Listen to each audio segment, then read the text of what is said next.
let's jump right in. Imagine looking back to the year 1862. The United States was facing, well, massive structural and territorial challenges. And the solution they came up with, it wasn't just some political talking point. It was a highly pragmatic, almost engineering-style approach to nation building.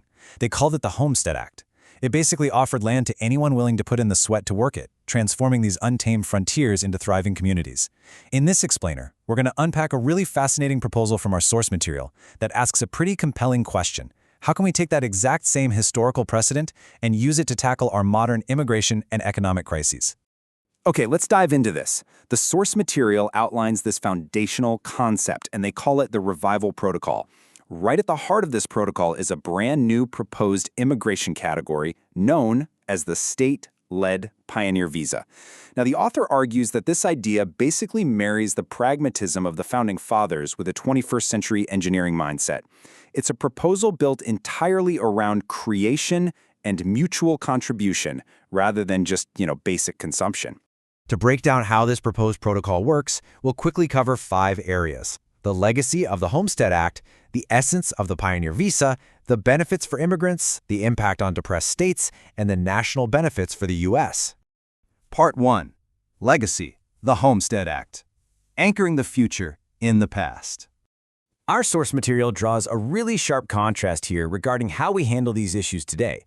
The text points out that modern policy debates are so often bogged down in what it actually calls political madness, relying heavily on empty slogans or just endless tariff discussions. In stark contrast to that, this revival protocol is presented as being driven purely by physics and common sense. The author positions this whole concept as a direct modern descendant of that 1862 Homestead Act we mentioned. Essentially, it's a system designed to just cut right through the political gridlock using practical, physical realities. Part 2. Essence, the Pioneer Visa, a contract for territory. The defining feature of the state-led Pioneer Visa is actually what it's not.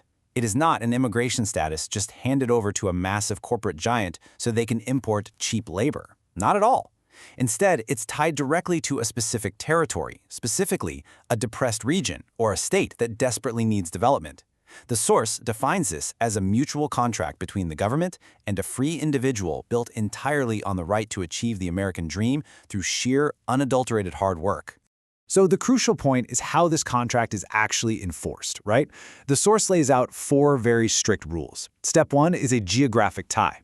The individual has to live and work only within that designated struggling state or county for 5 full years. There is absolutely no right to just pack up and relocate to a booming megacity. Step 2 is economic freedom. Inside that specific region, they have total freedom to change employers or even open their own business to create jobs. Step 3 is absolute autonomy. There is a strict ban on using any social subsidies. You literally have to rely entirely on your own strength. And step 4 is biometric transparency. Strict adherence to the law and biometric control, which creates an honest, clear path for folks wanting to step out of the shadows. Part 3. Benefits for immigrants, reviving the American dream. Now, what's really interesting about this comparison from the source is how it critiques our current setups. Take the EB-3 unskilled visa.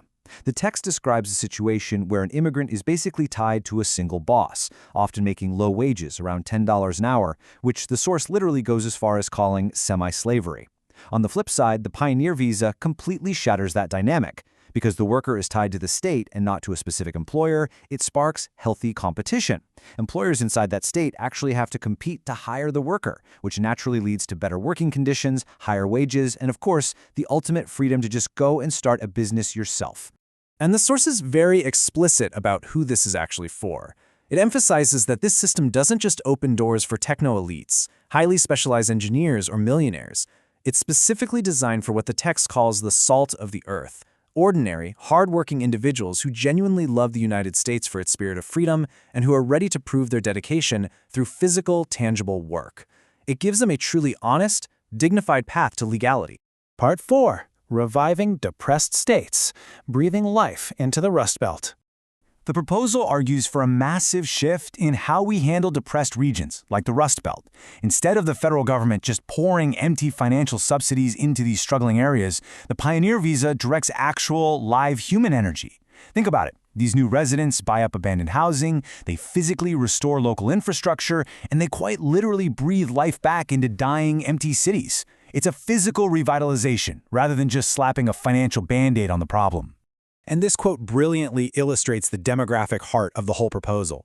The source text states, "The state gets not a temporary contractor, but a family." Because these individuals are rooted in the community for that mandatory 5 years, they plant real, deep roots. Their kids go to the local schools. A dilapidated house transforms from a mere financial asset into an actual homeland. The author stresses that this creates profound social capital that you simply cannot buy with government grants. Part 5. National Benefits for the USA. Security, Legality, and Growth. Zooming out, according to the source, the macro-national benefits are centered heavily on security and structure. The system acts as a perfect filter. The text argues that only decent, law-abiding individuals prepared for serious hardship would even sign up for such a demanding visa. In return, the state transforms invisible, undocumented individuals into totally transparent, legally bound taxpayers who are monitored through strict biometric tracking. Ultimately, it's a systematic shift that turns transient immigrants into invested owners and struggling territories into thriving communities. All of this builds to our final thought. The source frames this entire pioneer visa concept not as some political gimmick, but as a return to the foundational pragmatism that actually built this country. By looking back at the success of the 1862 Homestead Act, this revival protocol challenges us to ask, is this application of modern physics and common sense exactly what we need to turn today's bitter political stalemates into a true era of national healing and economic revitalization? It's a fascinating proposal that completely reimagines the contract between a nation and those who wish to call it home.